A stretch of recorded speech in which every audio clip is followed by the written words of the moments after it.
So last week I got carried away, and it was really funny afterward because I had this like vulnerability hangover. Felt like I had shared a whole lot more than I intended to share of my own experience with this whole thing. So my initial kind of self-obsessed understanding of how this is really affecting me personally has now really concretely shifted into how do I apply this to the people that I work with? I think primarily the most important thing is understanding the distinction between what is being identified as ADHD and what is all of the other things that could mimic it, right? That could look like it, that could feel like it, that could certainly be understood as an aspect of it. And because we're talking about something that is a spectrum, we're not talking about a black and white diagnosis. I've been listening to loads of people talk about it, and there's many different ways to refer to it, right? So a lot of people avoid saying things like, I have ADHD, because it's not a thing that you have, so to speak. It's more so I show up with a lot of the symptoms of, or I demonstrate in my behavior a lot of the things that are. So these different ways of explaining it that really identify the aspects and the behaviors and the responses that go along with ADHD, as opposed to the person having it.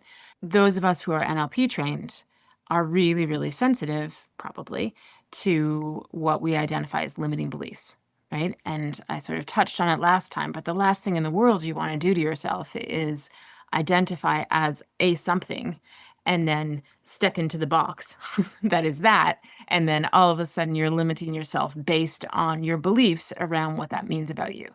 Right. So it's really, really tempting. And my personality, and I don't think this has anything to do with ADHD, I'm one of those people that has always loved identifying with things. So as soon as I learned Myers-Briggs personalities, it lit me up. I loved this idea that you could take certain aspects or qualities in a person and match them to a whole prototype of other people who had those same qualities. And then when you put them together and there were these 16 different personalities, and you could really, really recognize that. For me, it made me really feel like I wasn't this sort of lone wolf out in the wild trying to be a person who felt really misunderstood, but instead it allowed me to feel like I was kind of a part of this little tribe of ENFPs. And that when I met a fellow ENFP, I knew we were going to share certain things. And that, for me, lit me up. I know that there are other people who felt like that kind of boxing in was immediately limiting. It was somehow going to dictate what they were capable of or what was possible for them. And I think obviously there is no wrong or right here. It's just the way that you connect to it. So my feeling is that something like ADHD, if it's going to be sort of adopted as though it is something that you have, I do think that there's probably some limitations that you want to be really, really careful of that you don't self-impose, right? One of the things that I'm finding is that with this new understanding, I'm actually feeling way more empowered to get beyond the limitations that I didn't realize I had really, really held myself. So because I was always trying to prove that that there wasn't something wrong with me, I was fighting essentially for my limitations, right? I was fighting that it was okay to be a person who shows up late. It's okay to be a person who procrastinates. It's okay to be a person who does things in these bursts. And because I was insisting on it, I was actually limiting myself. Now that I don't have to insist on it so much, but understand that I'm overcoming it, there's nothing wrong with it. I just have to overcome that particular behavior that is wired into the way that I am. I actually can literally feel the limitations coming off. So the reason I'm reiterating this right now is because it does seem like I've talked to a good chunk, I'd say maybe 2/3 of the women that I'm coaching right now definitely identify with ADHD as being something that they are pretty suspect. They're probably working with some version of ADHD themselves. And I have both. I have both in my experience right now, the ones that feel like it's an excuse. And there is definitely a sense of, well, if people understand that I have this, then they shouldn't expect any more from me, or they shouldn't expect me to be able to A, B, C, or D. And then there's the group of people that feel like, okay, I just want to understand so that I know how to deal with this particular part of my personality that is interfering with my ability to be successful or happy or whatever it is. And I would venture to say that probably you go through phases of this, but that the ones who are feeling like it's a way to overcome things are probably going to end up being more successful with their diagnosis. The ones who are feeling like the world should give them an excuse to act a certain way also really have some important stuff to say, really important sensitivities that this world does not have, right? There is definitely an argument to be made. We have got to stop expecting kids and students in classrooms to behave only one certain way. And that this is not genius at all. This is just very basic. Obviously, we need to push and push and push and try and get people in positions of authority and power and the people who are able to influence the systems to understand that there has been a limitation on how they expect people to show up. And we've got to ask people to change that. But the personal compared to sort of the systemic are two very different areas. It's important, I think, sometimes to differentiate between what you're doing systemically, right? I think that we should be pushing for the world to adapt to people who are wired differently. But at a personal level, I think we should, as coaches, and certainly what I'm going to be doing is pushing for people to adapt to the world the way that it is so that they can be empowered, right? And hopefully, if both are happening at the same time, what you will end up with is this crossroads of a lot more sensitivity, a lot more room, and much more empowered people within that. Okay, so what I want to do today is outline some of the differences. And so, what's the difference? What really is the difference between somebody saying, I'm having a hard time focusing, and somebody with ADHD? And I think for any of us who are seeking to either use this as a coach or potentially in your own family or with your loved ones or for yourself, understanding the difference is going to be an important place to begin. And then everything that I talk about after that will come from this foundation. So this time I wrote notes. So the thing that I'm going to begin with is fundamentally some of the stuff that science is saying right now. There's definitely a massive, massive orientation in the understanding out there toward genetics, that it's inherited. There is lots of twin studies out there. There's lots and lots and lots of research that actually supports that. And they're putting it up at 74% that it's one of the most genetic conditions in all of psychiatry and that it is really inherited wiring. But again, because those of us here all work in sort of beliefs can dictate our biology. Beliefs can dictate how we respond to our environment, right? So most of us here, I think, share the belief that you can actually believe yourself into a physical response to something. So whether you are biologically, physiologically predestined to this wiring, or whether or not parents, you're going to see it show up way more often genetically if also the belief is passed down, right? So if you have a parent with ADHD who then has a child, I think you're hard pressed to demonstrate whether or not that child is actually conditioned into mimicking and being like their parent. And therefore, all the developmental wiring is going to wire like the parent. Or if, in fact, you're literally coming into the world with wiring that is just predestined to be this way. And from all of the research and all of the studies that I see, because they don't identify it at birth, it's not something that you can actually measure at all. And in fact, the way that they do measure it is that there is a delay. There's about a 2 to 3 year delay. So one of the things that they do see in brain scans and stuff is that kids with ADHD have a delayed cognitive development. So when a 7.5-year-old is maturing, there is actually, they can identify that there is thickness in the cortex, and it's supposed to reach its peak thickness at about 7.5. And in someone with ADHD, it's going to be about 10.5. So those sorts of things they are really starting to notice. And so it's a fairly big argument that it may actually be this sort of genetic condition. But the place that we live, A, who knows? And B, who cares? Because in terms of what we're dealing with, if we were neuroscientists, it would be a different story. It might be massively important. But because what I'm here to talk about and what you guys are here to sort of learn about is how do we deal with it when it's in the experience. So I think that it's probably important to just understand that because you're likely going to. I've already met with both. I've already met with a client who is absolutely certain that it's genetic and one who says there is no way. And that's relevant. That's relevant to their experience, right? Okay.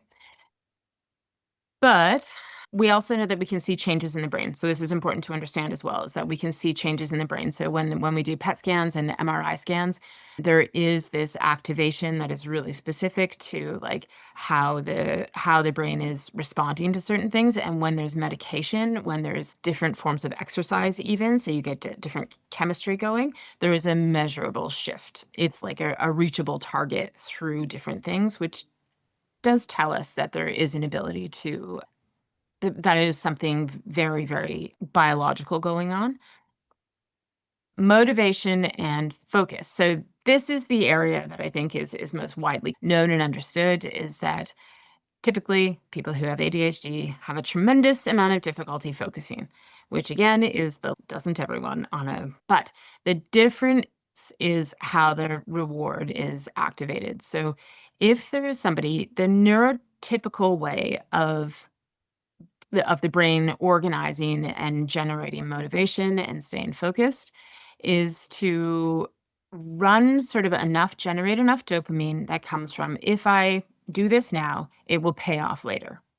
So the reward circuit is actually having a very clean experience of dopamine sits out there in the future. The brain can anticipate that dopamine and therefore it can get to work.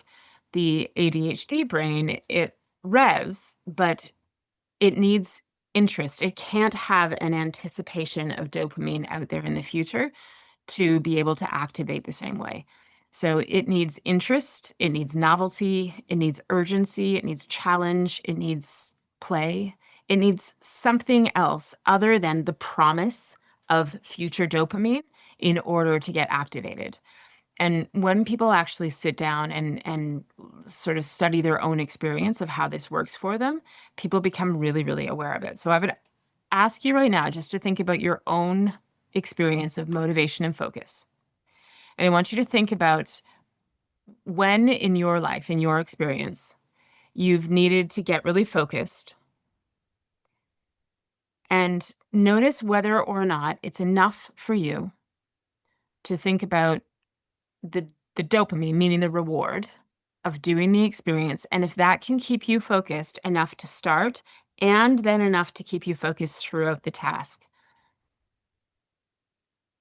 And I want you to bring something to mind, like an example to mind. And then I want you to think about a time when it didn't work. So everyone has this. Everyone has a time in their life when, even though there was a reward of finishing a task or whatever, you just couldn't get yourself to stay motivated, stay focused, and think about something that you couldn't pull off. And as you notice those two experiences, just notice which one feels way more familiar to you. So does it feel more familiar to you to have this experience of, I don't really want to do this. It's not really fun. It's not an exciting task, but I know that if I do it and if I just finish it, I'm going to get what I need. Does that feel familiar to you? Or does it feel way more familiar to you to have this experience of, I should do this. I do need to get this done. I know there's going to be a reward for me in getting it done, but I still cannot get myself to do it. Just the frequency and the familiarity you have with those two different feelings is likely a pretty good indicator of whether or not you're actually dealing with a brain that is wired with a anticipatory dopamine or with a need for actual urgent in the moment dopamine. So if you were coaching somebody like this, so normally what happens in just about every environment, like school, work, coaching even, what we do is when people can't get motivated toward the reward, we double down. We double down on the future reward, right? So traditionally, coaching would actually turn it around and make it so that it's an away from, right? So if the reward is something like, if you just sit down and, I don't know, get your taxes done or something, then you're going to feel relieved, all that kind of stuff. And if it's still not working to actually motivate somebody, you go harder on the reward. And then if that still doesn't work, what tends to happen is you start to go into the what is going to happen if you don't, right? If you don't do this, you're going to. And essentially what happens is that you have to jack that up until the pain gets so visceral that the ADHD brain actually starts to experience the away from in the moment and then is motivated enough to start the task. It's the only way that the ADHD brain can actually do it and stay focused is if they keep reminding themselves then of the away from, which is kind of a crappy way to force yourself through life. So for the neurotypical brain, you don't have to do that. You can activate the reward such that you can actually get yourself to move toward it, and it's a positive experience, right? So a neurotypical person would be able to just remind themselves of, come on, it's just 30 more minutes. It's going to feel so good. This is really actually, you can use all of this stuff. So it does become something that over time, like say, if you think about a teenager, if you just say to them, hey, listen, you sat down, you gave it an hour, you did really well. You now you know this chapter that you didn't know before. Doesn't that feel good? Like you can continue to motivate them, and then the next time you can use that toward motivation of like you're going to feel more prepared when you're in class and all that kind of stuff, and it builds and builds and builds and builds. And so a neurotypical person can actually then refer back to in their mind all of those positive times when they did the whatever the preparation and the activity, got through the boring task and all that kind of stuff. And that starts to become the evidence that the brain is actually tapping into, right? So you end up with this like Hebb's law, what fires together, wires together. And it works really, really well. So because we're always trying to give people more choice, right? Whenever we're coaching someone, we're trying to create more choice. And hopefully when you're coaching yourself, you're trying to create more choice for yourself. So you want to be able to look at the tasks in front of you and say, okay, my choice is I want to work on A first and then B and then do this. And a neurotypical mind can go, okay, this is the reason why. This is the evidence why this is going to work successfully and all that kind of stuff. And again, not to say it's easy, but it's doable with these move toward motivations. An ADHD brain is very, very unlikely to work that way. So instead, we get into these patterns very young, like very young. If anyone here who identifies as ADHD notices this, not with the tasks you like, guys, not with the interesting ones, not with the ones you're passionate about. Those come easy. Those are things that you're more motivated than the average person to go do. These are the tasks you don't want to do. But from a very young age, you ended up getting guaranteed motivated by the away from. You didn't want to get in trouble. This is why girls, more than boys, have a tendency to not be identified because the fear of getting in trouble by the teacher, getting bad grades. Boys with bad grades are like silly little monkeys. Girls with bad grades are dumb, right? Like there's all of these gender differences and the conditioning and stuff that went along with it that for a lot of people that away from got so strong. And then that's what they refer back to. So people with ADHD, normally by the time they're in their 20s, in their 30s, in their 40s, they're so familiar with the feeling of if I don't, something bad is going to happen. And that is usually singularly, and I'm discovering this now with my own clients and with myself and with people I know, it's usually the only motivator that you've got for those tasks. So even though like I have done it in my life where like I have finally sat down and got my books done and it feels amazing. Like it feels amazing when you finally get it done, right? Like I've been to school forever. I've finished the assignment, got it in, got the course done, got my taxes done, got whatever done. And it's extraordinary. I know the feeling of absolute levitating because it's so much relief, it's so much positive emotion. But never in my life has that served to help me the next time that I have to do it. Never has that ever actually been my personal experience of being like, oh, yeah, I remember last year when I got my taxes done, how amazing that felt. Now I'm motivated to sit down and do it early this year. That is not an experience that I have had. I've only ever had that, like, you get all of the excitement, but then this sort of amnesia that happens where the next time you sit down to do something difficult, it's still a nice memory. I can still really remember how lovely that felt, but it doesn't activate my motivation. It doesn't activate my focus.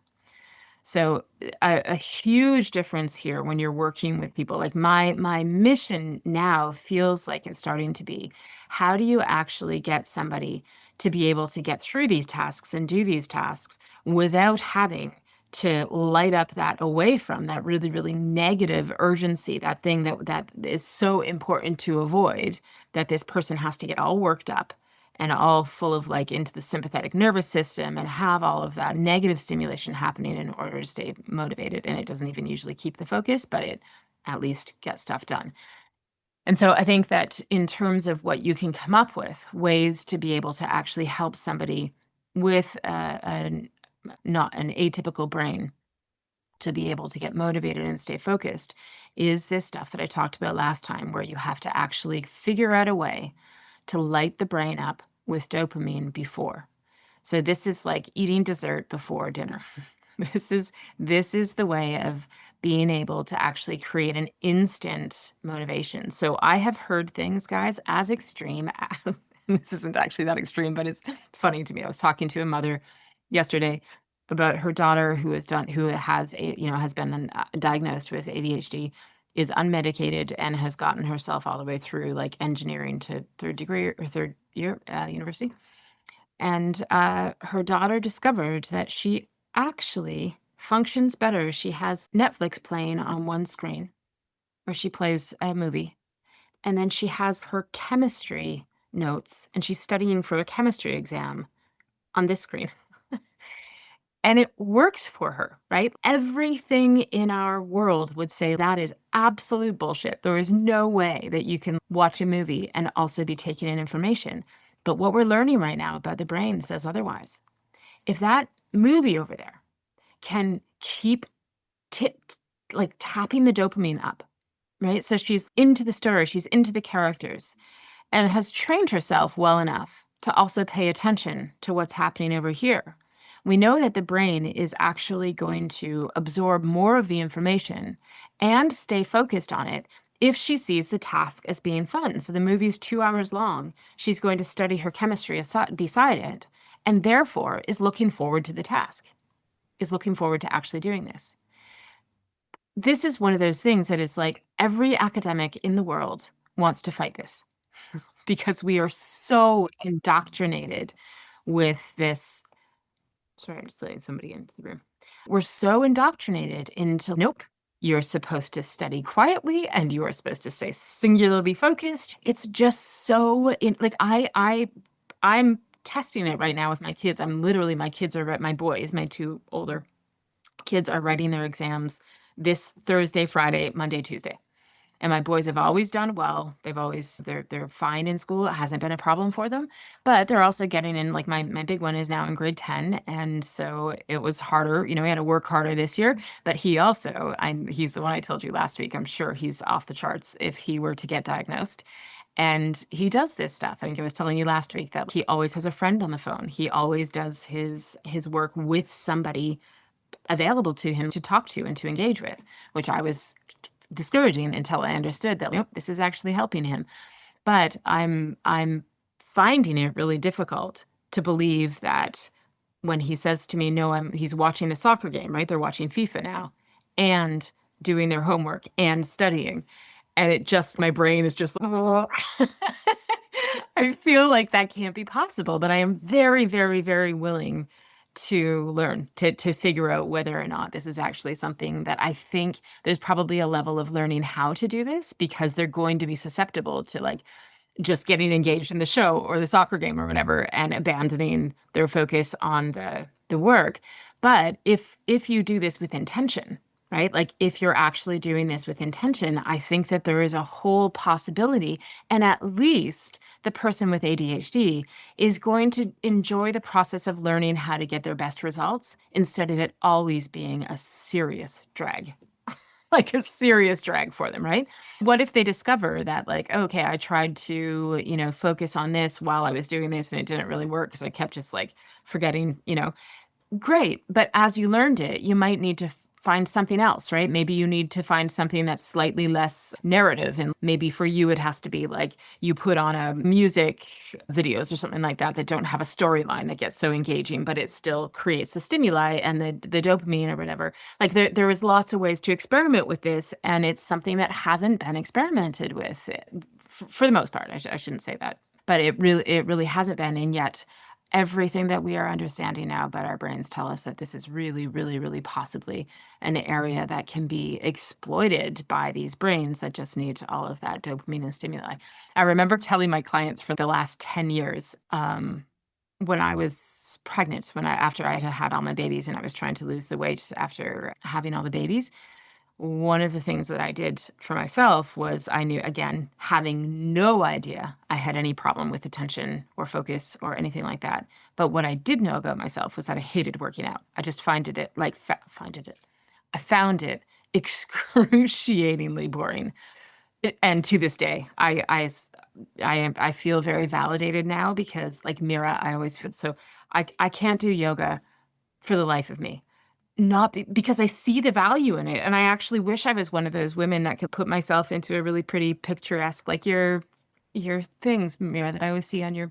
I think that would be so lovely, and I would love to be one of those women. But I literally fall over with boredom after 4 minutes, and I can't. Like I cannot make my body stay in do yoga. So instead, I have to go for a run. I have to move. I have to do hit things and whatever else, right? But I'm also like I'm a woman. I'm in my 40s. I'm in my late 40s, and I am very, very aware of the fact that I need to do muscle building stuff, like resistance building stuff.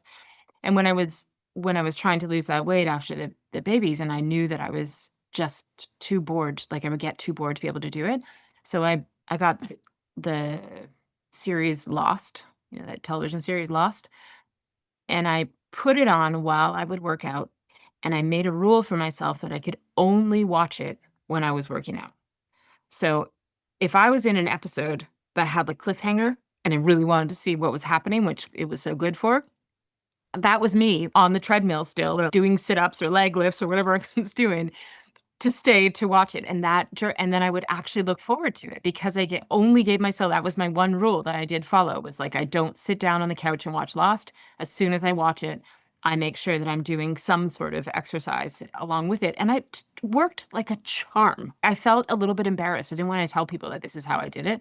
But then I started realizing I had clients that would benefit from this. And I've had so many clients since who have been able to use it effectively. But I literally got so excited about working out, which I despise, because I was looking forward to watching the show. And so when you can do things like that, when you can sort of tie and tether these things together, but again, I didn't know that I was like self-medicating myself by doing this. And now that now I know I need to do strength training or whatever, like resistance. I can't just keep running, right? Running works for me. If I could just go run every day, run away and run back, that would work. But now I need to do this boring stuff where you have to stand there and do the whatever. And I need some other sort of stimulation. And I have stopped getting upset with myself now about being a child needing something to occupy me. And I know that this is actually going to keep me there. Yeah.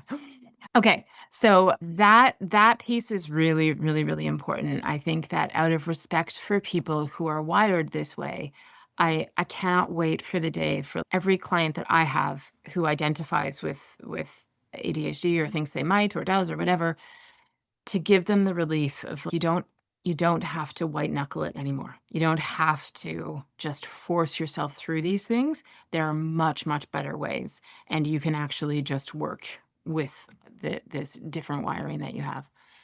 Okay, the other thing that is well, one of the other things that's really important, initiation is much the same, right? So initiating a task. So for a neurotypical person, the I should start works really, really well. I don't want to go too much into I'm going to skip to the next one because that one is just so similar in terms of the future being able. This is a big difference between neurotypical and ADHD is the future can be compelling for the neurotypical and actually ignite action. And for ADHD, it can be super compelling, but they are likely to just sit there and fantasize about it and talk about it. And it doesn't actually ignite action in the same way. The other thing that's really, really different is the working memory. So, some of you, I've actually talked to a few of you this week, and this is one of the biggies is that a lot of people with ADHD felt as though they could learn things at a really high level, like they could understand things really well. So the experience is that they're in class or their comprehension is high. They get it. They're not confused. They're not sitting there in class being like, "What?" They get it. They get all this stuff, but they can't retain it. There's this inability to actually retain the information. So they take a course, totally excited about it. They have all these ideas of like how they can apply it. And then they get into a situation 2 days later and have it's as if they didn't even take the course. They just can't find the information. And so it's very, very frustrating, obviously. So neurotypical minds can hold several things in the mind and work between them. They can be thinking about get the new information, and then they can think about, like, how they're going to apply it, and then they can go back to the information and put another layer on it, and all of that is going to be available to them after. Remembering that there is an IQ, right? So remembering that for some people, they may only be able to take a small number of things that are going to make sense to them. That's going to stick. Other people, you got these Mensa IQs, can maybe take 12 layers of something in time and remember all of that later. So it does have, there's a few levels of how this works. The ADHD brain, what we see in these brain scans, it's as if it has a smaller countertop. So they can have just as high and do have very, very high level of understanding, but it's like items fall off. So these losses, these are like when ADHD people and you guys, anyone who has listened to me talk even probably once knows this lose the thread, right? Like mid sentence, you just lose the thread entirely. It's literally, I thought it was such a perfect analogy when I read it. It was like everything was on the countertop. I knew it was all there. I have all the things I want. I'm going to speak to all, and I'm going to connect them all because I understand how they all work. And then like four of them fall off the backside. And I have no idea where they are or what they were or what they were meant for, and they're just gone, just completely gone, and you feel like you're going senile, or you feel like there's just and again, I think this happens to everyone. It happens to people with ADHD substantially more than it happens to other people. So it's this idea of, like, when it's out of sight, it actually goes out of your mind. So there's a something called a default network, like a DMN. What does the M stand for? Somebody. Catherine, somebody put it in mode. Okay. Default mode network. And this is the part of your brain, it's sort of like this screensaver. So it's basically what your brain does when you're not paying attention to anything. It just hangs out. It's the screensaver. It has your default responses. It has, yeah, Paul calls them damn thoughts. Yeah. So it has all the stuff that we talk about in NLP, all the unconscious stuff, right? So this is like you naturally have all your values in there, you have your beliefs, you have practice thoughts and ideas and all that kind of stuff that's just happening. And then you have the other part of your brain, which actually gets used for focus, right? So when you're actually focusing on something, for a neurotypical brain, the switch is clean. So you're in your DM and then you actually switch over and you get into this focus. And then you go back And then you go, and it sort of has this really clean, you can see it on the brain scans where when one is on, the other shuts off. And in an ADHD brain, the default mode network stays more lit. So it's like the background is always kind of there. It still has resonance, it still has activity, it still has sort of a stimuli to it, even while you're focused on something else.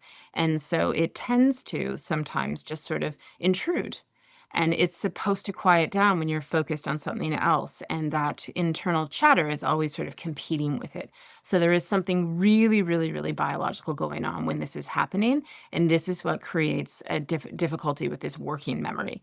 So this is why we don't ever see problems with intelligence, because there's nothing wrong with the intelligence. And depending on who you talk to and how you talk to, high IQ and ADHD often go together more often than not.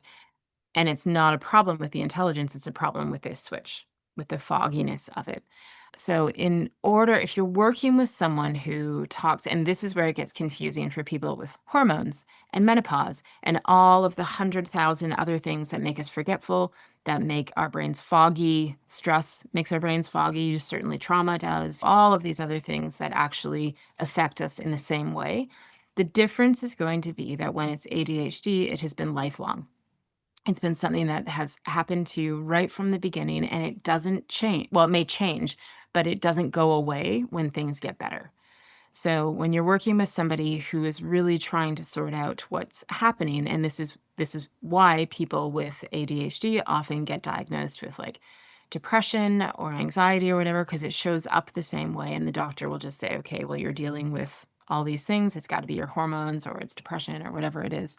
When in fact, what's happening is that, like we talked about last time, this has been a lifelong problem that you have been able to manage and cope with really well. And now, because of all these other factors, it's lit up like a rainbow and you can't manage it anymore. And so the fog is heavier, the working memory is less, all of the things that are essentially wired in that way are no longer able to to make you to make your coping strategies don't work anymore.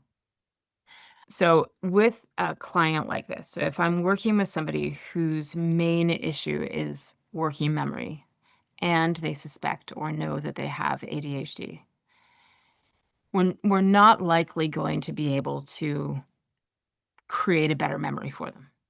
This is one of these things where you want to stay way far away from things like it's just a limiting belief. You just need to believe that you can remember things. This is where your traditional sort of everything is structured in the belief is not useful here, because that's not what's happening. And it's just going to create more shame, more probably greater limitation. And so instead, you're going to sort of create different ways where they can remember things. So I'm not going to get into it tonight because it's a really, really, really big study. I don't really understand it yet. There's ways of approaching this that are really supportive of actually sort of tie, almost like if everything is on the countertop, you can kind of put strings together so that when things fall off, you have a way of pulling them back up with what stays on there. And it seems like a really, really effective way to deal with this. I haven't tried it yet myself because I don't have a really good resource yet of somebody who has effectively and really successfully done this. I've only found references to how it could be done. So it's one of those things that I really hope that I'm going to be able to figure out, to be able to find and then share with you guys as the summer goes on. But I do think it's worth noting at this point that it is something that it isn't going to be it isn't fixable, in that you're not going to be able to get that working memory, to work in a way that it's just not possible for it to work. If anyone has anything to say, please don't hesitate to interrupt me. Okay, we're very close to the end here. I want to talk about time, because the time blindness thing is sometimes a huge part of ADHD and sometimes not. Neurotypical people feel time passing. So there's a sense of the past, there's a sense of the future, and normally we would call this, if you guys trained with myself and Alan, we would have talked to you about being in time or being through time. So a sense of like, do you actually have an awareness of time? And some people know like to the minute what time it is all the time, and other people can get absolutely lost and have no idea even what, hour it is, much less minute. It sounds to me in the research that I'm doing and in the people I'm talking to and all that kind of stuff, like the in time people are very likely to be the ADHD people, and the through time people are very likely to be neurotypical people. If it is actually that simple, I'm not sure, and I will get back to you over time in that, but there is basically the ADHD brain basically has now and not now. So Gabor Mate talks about this in his book Scattered Minds, I believe. Right. So Catherine's saying she's got it and she doesn't lose time, which is interesting, Catherine. You should maybe tell us about that in a second. This is these overestimation of short stretches of time and underestimates really long stretches of time. So this to me is literally carbon copy of my experience. Everything that I read about this was exactly how I experience it, and to an extreme. Every single thing. Consequences often don't feel real when it comes to time for people like myself and for lots of other people I know who have the same thing going on, because the future doesn't actually feel real enough to you. And you can't put that future into calculations of time. And so the fact that if I do this, I'm probably going to be late. And when I'm late, I feel a lot of shame. And when I feel shame, it ruins my whole night. All of that, I know that very, very, very, very well. Everybody with ADHD that I have talked to knows the consequence of, like, knows cognitively, understands the consequences of their behavior, but they can't get it to feel inside of them in a way where they can actually then adjust and do something logical in their brain to make themselves be on time. So, oh, Catherine can't come off mute. When she can, maybe she'll jump in here. But that sense of not being able to place past, present, future is one of the things that I think is really, really, really fascinating about working with somebody, because it extends beyond time. It extends into, this is why people with ADHD have way more likelihood to like end up in jail, to do things that the consequence is going to be really, really, really negative in their life, because that relationship to the consequence is so much less real than for someone with a neurotypical brain. So we know that I can explain the science to you. They can actually see this. And this was of like massive importance to me to understand. Are we seeing this in the brain? Is this something that is actually showing up in the wiring? And it is. I can read it to you. I'm going to just read it to you. Timing runs on this front network, and the stratum acts as a neural clock. So most people with neurotypical brains have what they call a neural clock. So the cerebellum handles this sort of interval timing, so how to estimate and how to actually make good guesses around time and match that to your experience and to your action. And the prefrontal cortex supplies attention to this. So between the two, and then dopamine sets sort of a rate of allowing you to understand that time is passing. So you have to have dopamine in order to understand that time is passing. This disrupted dopamine response that happens in the ADHD brain makes it run unevenly. So it's not as though there isn't enough there. It's that it's very, very dysregulated. So it's almost like it throws off the ticking of the clock because it can't get all that stuff to match up. So with this dysregulated, uneven ticking, they call it dyschronometria. I haven't said that out loud. I don't know if I said it right. I've only read it. But this is what they actually see happening in the brain. They have seen this in MRI studies. They show that there is this reduced activation across those regions of the brain. And this sort of inconsistent awareness to it is why time can get all messed up in a way that is impossible to rectify just by sheer will alone. So those of you who have perhaps spent a lifetime feeling shame, feeling like, again, I know I touched on this last time, but the things that go along with being late all the time, which is like our society associates being late with being inconsiderate, being disrespectful, being someone who is disorganized and unreliable. And like all of these things that are associated with being late tend to be things that we then fight against, right? That either we adopt them and believe ourselves to be this way, or we feel like we have to constantly defend against them. We feel like we constantly have to like somehow try and show and expect, like explain to the world that we're not that person, despite the fact that we can't seem to keep track of time.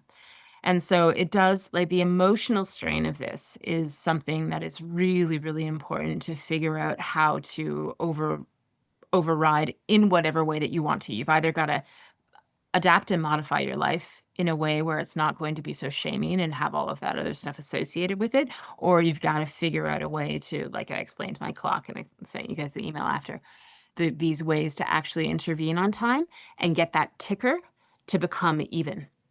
So it really does come down to having a visual clue, and this is why it has to be visual, because you can't the ADHD brain doesn't have, for most people, and this isn't going to be true of everyone with ADHD because of the way that it's stratified, right? So some people are going to not have this particular aspect of it. That's really problematic for them, but I would say more often than not, this is going to be a part of it.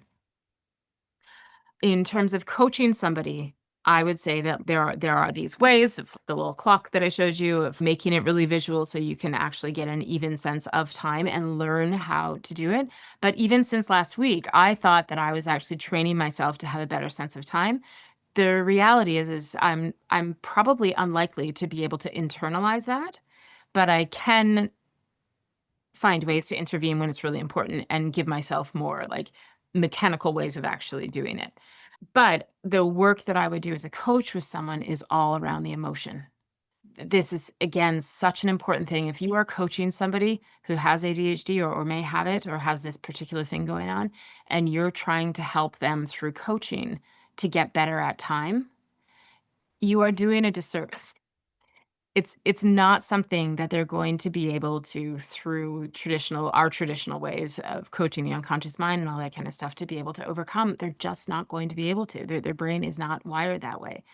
And so it's really, really important that you find ways for them to be able to accept that it is this way, and instead coach into an emotional place and a strategic place and everything else that is going to allow them to be able to actually work with who they are. Tara Guzzo has contributed. Second. Tara, I'll go back to the chat, guys, and I'll check the questions in a second. The very last one that I'm just going to touch on, we've got 5 minutes, 4 minutes left, is just emotional regulation. So, like everything else, the neurotypical way of dealing with emotion is that it sort of rises, the thinking brain catches up, it modulates it, and it can respond to it. This, I think, is a little bit bullshitty, because I don't know that there was a neurotypical person. I suppose if you had like a neurotypical person who is not got any significant emotional traumas or events, or I don't know, like anything in their life that has really disrupted them emotionally, that this would in fact be the case, that their thinking would always catch up to the emotion in time to modulate and then have a really chosen response in which they could express. Whether or not that is actually truly available, I don't know. I don't know. But what we do know is that the ADHD brain does have a much faster hit of the emotion. So the amygdala gets hit way, way faster and at full volume. So almost everyone who has ADHD is going to have been told that they are too much, that they're sensitive, that they're highly, highly sensitive people. Now, a lot of people are going to have learned really young how to hold that back, right? How to repress that oversensitivity or that emotion or whatever. They're not necessarily going to be like expressly dramatic people who cry all the time or who yell all the time or who have like big emotional outbursts or anything. But they're going to know inside of themselves, or they're going to suspect anyway, that they have bigger emotions, more sensitive emotions, that they have a harder time letting go of things. And this is this rejection thing that we'll talk about later.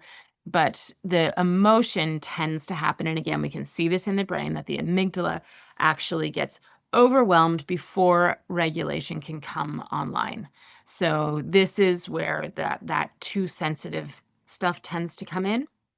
And so, again, this is something that I would say that NLP works beautifully on, because it's going to be an aggregate, right? It's going to be like over time, you learn that all of these events in your life that made you overly sad, overly upset, overly angry, overly ashamed, overly guilty, that there's going to be a huge aggregate of these emotions that have accumulated into really, really, really, really big emotions.